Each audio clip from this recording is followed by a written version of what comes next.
Frank is no longer Professor of Political Economy, but the Emeritus Professor. But without further ado, I'll invite him to address the topic.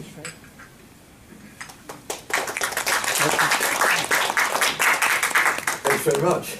Indeed, it is a pleasure to come and meet and interact with you today. And my role, as Victor has emphasised, is to inject an economic dimension into our discussions. This may not sound terribly appetising, but you've all had a nice lunch. You're all well aware of the importance of the material conditions of our existence. And I want to explore those things a little further. Historically, the Enlightenment provided an important break in thinking about the human condition and the possibilities of progress. This is certainly evident in the most important of the Enlightenment thinkers from a political economic perspective, Adam Smith, and much of my remarks will be about Smith's contribution. But I also want to make reference to Karl Marx, to Henry George, to John Maynard Keynes, to John Kenneth Galbraith, important figures over the last 200 years, all of whom can be seen to have bounced off the Enlightenment springboard. All concerned with understanding the forces shaping our material conditions and fashioning institutions that will help to improve those conditions. The era of the Enlightenment paved the way. But in modern society, I'm going to argue, the key issues are not easily resolved by reference to the principles of the Enlightenment. Indeed, those principles can be marshalled in support of deeply contradictory positions, some of which are individualistic, market-oriented, others of which are collective, more concerned with social planning and with institution building. Now, this is not surprising, I think, in the realm of economic discourse, because, broadly speaking, the environment can be, the Enlightenment can be said to have paved the way for two great rival traditions of political thought, liberalism and socialism. Both have in common a humanist basis, a belief in self-directed activity that can create the conditions for social progress. In other words, using reason and science, for that matter, more generally, as means of shaping economic and social progress. So, because both small L liberals and socialists can claim to be the disciples of the great Enlightenment thinkers, we have, I think, no clear guidelines in addressing current economic problems, of economic insecurity, of inequality, of conflicts with the physical environment. And in part, you might say that's because of the debasement of those great traditions of liberalism and socialism. Liberalism becoming largely debased into its current form as neoliberalism, a modern ideology of the corporate capitalist class. And socialism being debased through 20th century experiments with the development of command administrative economies, in the extreme, debased in the form of Stalinism. In other words, leading to regimes that are the antithesis of respect for individual freedom, social justice, and human progress. We've got to rethink this whole situation. But the tensions were evident right from the start in the work of Adam Smith, who I've earlier described as the greatest of the Enlightenment thinkers from a political economic perspective. Now, Smith is best known for his book The Wealth of Nations, published originally in 1776. Few people read it these days, but it unquestionably has had a major influence on all subsequent economic thought. Put rather simply, Smith can be regarded as the proponent of individual initiative as the driver of economic progress. On his reasoning, the invisible hand of the market, and I pause there to note that that phrase, so commonly associated with Smith, appeared only once in his book, The Wealth of Nations, and almost as a passing reference. But the invisible hand of the market is a phrase that seems to encapsulate Smith's notion that individuals pursuing their own economic self-interest would be guided as if by an invisible hand to produce outcomes that are good for the society as a whole.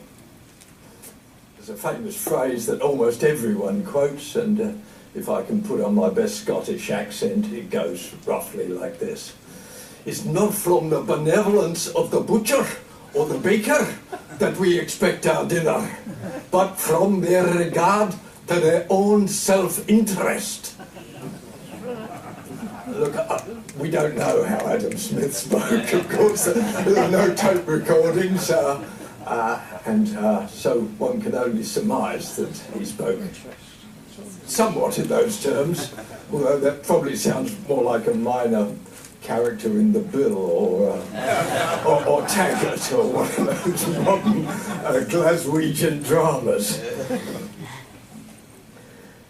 This emphasis, though, on individual self-interest as the driver of economic progress contrasted with the prevailing ideas at the time, which emphasised the role of the sovereign in creating social order and arguably the Christian corporate ethic in providing the legitimacy for that then set of economic, social and political arrangements.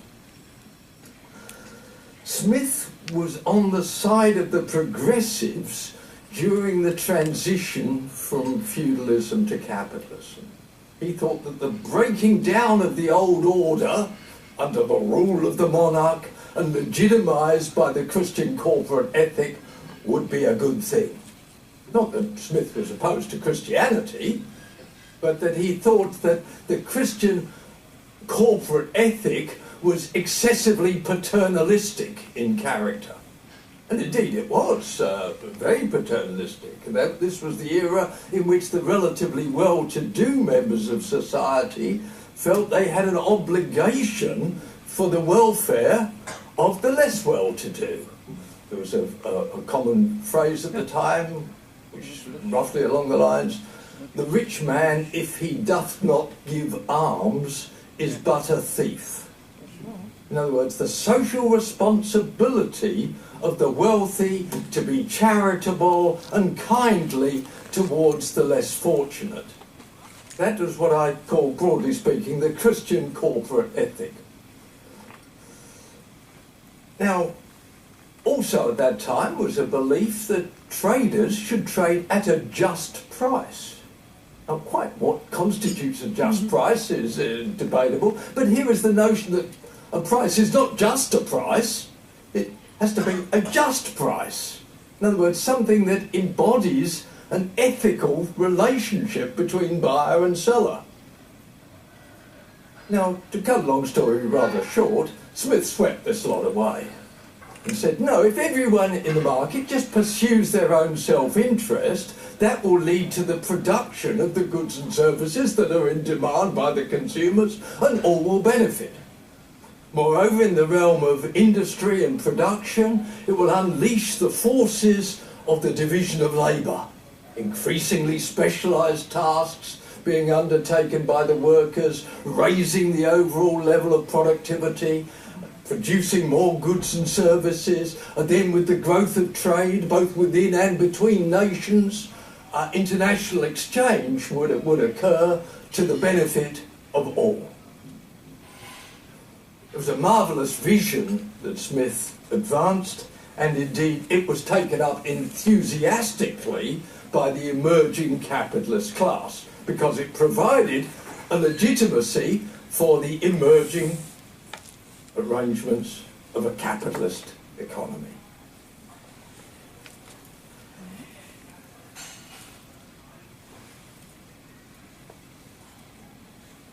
It was, in other words, a new ideology for a new political economic system.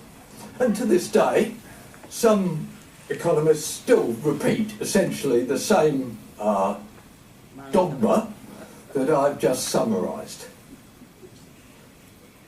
The Smithian analysis is carried on in the textbooks,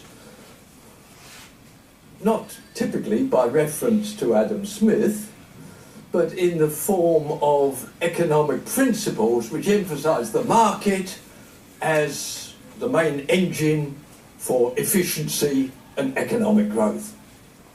These days, people don't talk about these things in terms of moral philosophy, but in terms of formal mathematics and econometric modelling. But underlying assumptions are those which can be seen to have derived from Smith's view of self-interest as the driver of progress.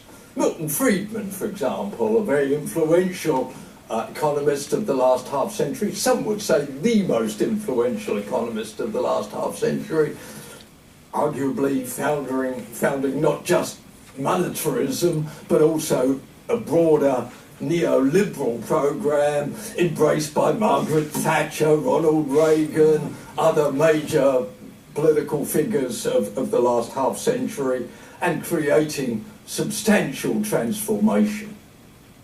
Would Smith have approved? I don't think so. If you look carefully at Smith's work, you'll see that he was not an apologist for free market capitalism in all respects. He didn't trust capitalists. Another common quotation from Smith, but I'll spare you the Glaswegian accent. Roughly in the following words, that when businessmen of the same trade meet together, the conversation normally turns to some conspiracy against the public interest or a contrivance to raise prices. In other words, he thought that the self-interest of capitalists would lead them to collusive behaviour that is against the public interest. Smith was in favour of competitive markets, not in favour of capitalist acquisition. He thought competitive markets were the means by which you would keep these collusive and antisocial behaviours in check. I don't think he would much have approved of a modern corporate economy with huge multinational giants colluding together to serve their collective interests. Smith was an advocate of the division of labour too, as I've just pointed out, but he had mixed feelings about it. There's another phrase in his book, The Wealth of Nations, where he says that increasingly specialised tasks in industry lead people to become, quote, as stupid and ignorant as a person can possibly become.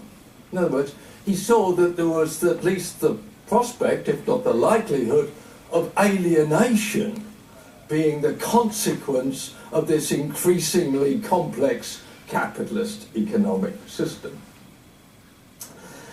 He also thought that social bonds were a precondition for effective markets. The other book that he wrote was called The Theory of Moral Sentiments, written before The Wealth of Nations, and he, in that, emphasised very strongly what we would now call the importance of social capital, of trust, of social relations, of empathy, of altruism, as preconditions for the functioning of an efficient and progressive economic system. And returning to that question of the sovereign, well, yes, Smith thought that it was important to roll back, to some extent, the role of the state, as we would now call it, but not in all respects. He thought the state was very important for the provision of public goods. Might have felt somewhat sceptical about current proposals for privatisation of some industries. He was also a strong advocate of the state as the guardian of collective interests by restricting people's behaviours in ways that would lead to unjust outcomes. He thought all these were very important functions for the state, as we would now call it.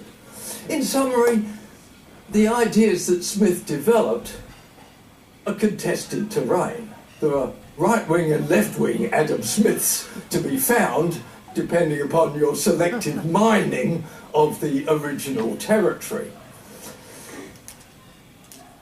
And indeed, the whole field of political economy, ever since Smith, has been contested terrain. My textbook for undergraduate students is entitled Political Economy, the Contest of Economic Ideas. There is no, or should be, no accepted orthodoxy. This is a field of debate in which we can use reason, marshal evidence, in the hope of, through contesting propositions, make some increased understanding of the economy in which we live and some guidelines for improving it.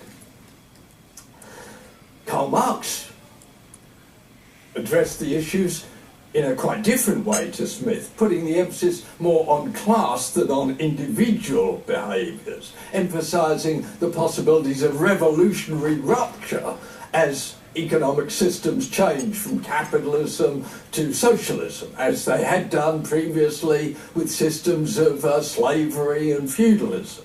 In other words, major epoch-making shifts that are an important and an integral part in the process of economic progress. He thought capitalism was a progressive system. In this respect, agreed with Smith that it was a progressive system relative to what had gone before, but he thought it only play a stage in human progress, giving way, indeed, under the weight of its own contradictions, of exploitation, of inequality, periodic economic crisis, and thence to a system which is more egalitarian, more stable, more planned. We wait. Henry George, also following in the footsteps of Adam Smith, had strong prescriptions about changing direction. Like Smith, Henry George thought that individual freedom of the marketplace was very important, but that he thought there was one huge flaw in the system which enabled landowners to capture the lion's share of the fruits of economic progress without making any personal effort to do so. In other words, they became a parasitic class and thereby constituted a fetter on social progress. A problem which, according to George and his advocates to this day, could be easily resolved through one major social reform: a uniform and substantial land tax, to ensure that the revenues created by economic progress don't go to landowners but go to the state, where they can be used for public purposes, financing better schools, roads, education, or whatever. John Maynard Keynes, similarly following in the footsteps of the Enlightenment thinkers like Adam Smith, but again emphasising that capitalism has a fundamental flaw. Not the flaw that Henry George emphasised, but the flaw of recession and unemployment. Because Keynes, writing at the time of the Great Depression in the 1930s, observed that capitalism is not a stable system, or if it is system stabilising, it's not at full employment. And if, as a society, we think that unemployment is a scourge, creating tremendous social stress for individuals and for whole societies, then it's incumbent upon us to modify the economic system in ways that redress those problems. The famous Keynesian prescriptions, of course, focused on the role of fiscal and monetary policies as tools that governments can use for macroeconomic stabilisation, ensuring that we don't remain vulnerable to periodic recession. And indeed, following the Second World War, those prescriptions were followed to a considerable extent in Australia, as in most capitalist countries, and contributed in part to the long period of full employment right through from the Second World War into the 1970s. And it was in that era that John Kenneth Galbraith wanted to push the arguments yet further. Galbraith, a Keynesian, but arguing that governments shouldn't restrict themselves to monetary and fiscal policies to stabilise the economy. Government should also be involved in major income redistribution, anti-poverty programs, major extensions in the provision of public goods to overcome what he called the social imbalance between private wealth and public squalor. In other words, dealing with the fundamental flaw that he saw in capitalism of its tendency to facilitate individual enrichment, but at the expense or the neglect of collective social needs. This is a formidable legacy of political economic ideas. From Smith through the late 19th century, Henry George, Karl Marx in the same century, on to Keynes, Galbraith, and many others, of course, in the 20th century. These are ideas that all have their roots in basic Enlightenment ideals. They all have in common a belief that we can use our analysis, our rationality in understanding the world so that we can change it for the better. So belief, optimism, confidence in purposive social action, collective action as well as individual action, are the hallmarks of this great legacy of political economic ideas following the pioneering work of Adam Smith. And the action, as I've already indicated, may take many forms. Government taxes and expenditures, or fiscal policy. Monetary policy through adjustment of the money supply at prevailing rate of interest. Trade policy between nations. Public investment policies, industry policies, policies that bear on the relationship between the economy and the environment.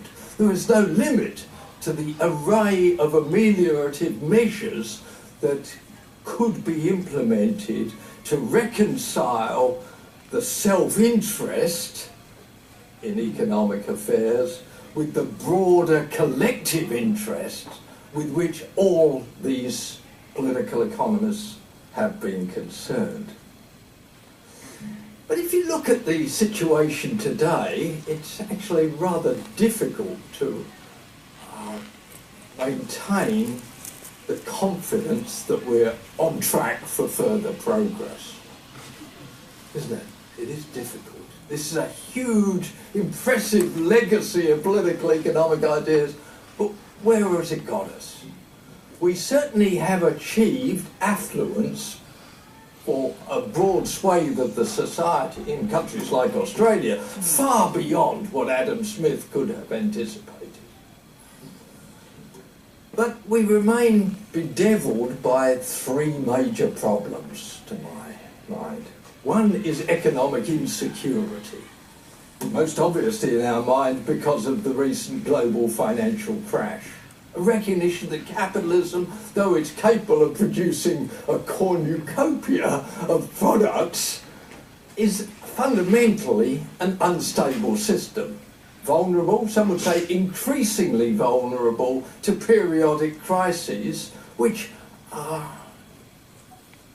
constitute a fundamental irrationality. Because why should people lose jobs? Why should they lose incomes? Why should they have their retirement savings undermined through no fault of their own because of some systemic collapse driven by behaviour of others in speculative markets? Is that a rational way to organise providing for the material conditions of our existence? Hardly. And what of social inequality, the second major issue? Yes, societies as a whole, looking back over the last couple of centuries, have got much wealthier. Not all equally wealthy, and within nations, of course, inequalities have tended to increase. Certainly in the last half-century, during the period in which neoliberal ideas have become dominant, inequalities have increased markedly, particularly at the top end. It's not in general that the poor are getting poorer, but the rich are getting phenomenally richer. The so-called top 1% has increased its share of incomes and wealth most markedly. And there's a lot of evidence that unequal societies are deeply problematic societies. In other words, there's a strong correlation between the extent of economic inequality and the intensity of a wide array of social problems. Ill health, both physical and mental, problems of violence, of prison incarceration, even unwanted teenage pregnancies, all correlate quite strongly internationally with the level of inequality in different nations.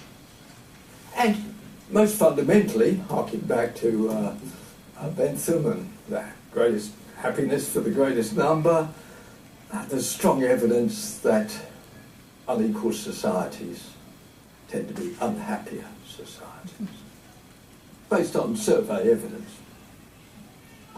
So, along with economic insecurity, economic inequality seems to be a problem that's getting worse, not better.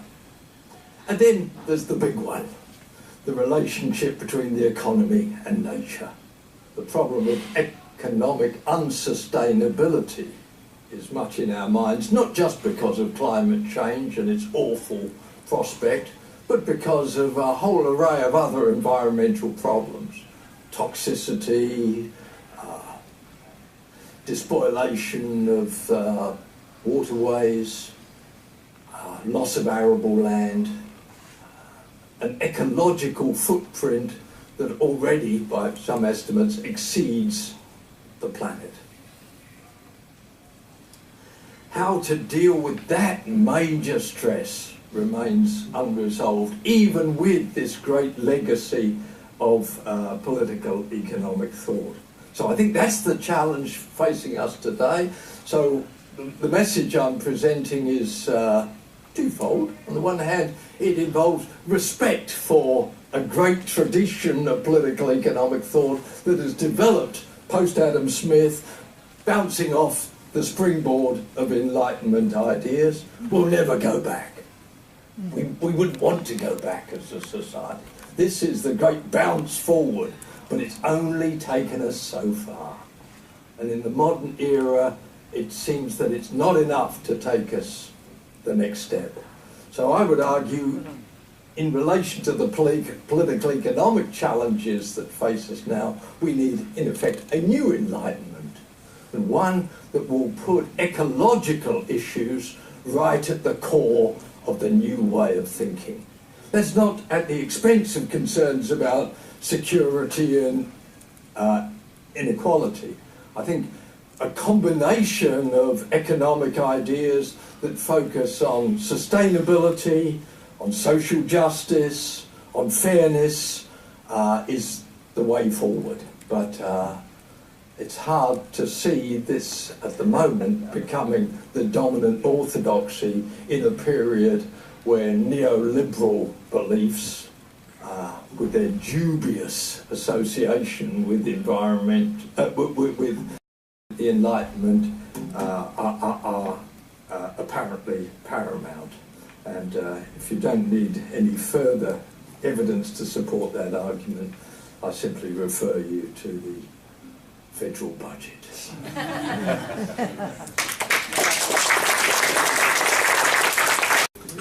Frank is no longer Professor of Political Economy, but the Emeritus Professor. But without further ado, I'll invite him to address the topic.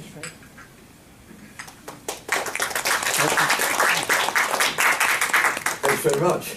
Indeed, it is a pleasure to come and meet and interact with you today. And my role, as Victor has emphasised, is to inject an economic dimension into our discussions. This may not sound terribly appetising, but you've all had a nice lunch. You're all well aware of the importance of the material conditions of our existence. And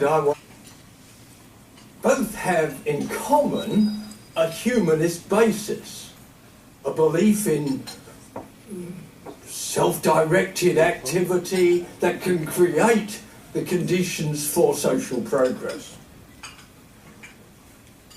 In other words, using reason and science, for that matter, more generally, as means of shaping economic and social progress.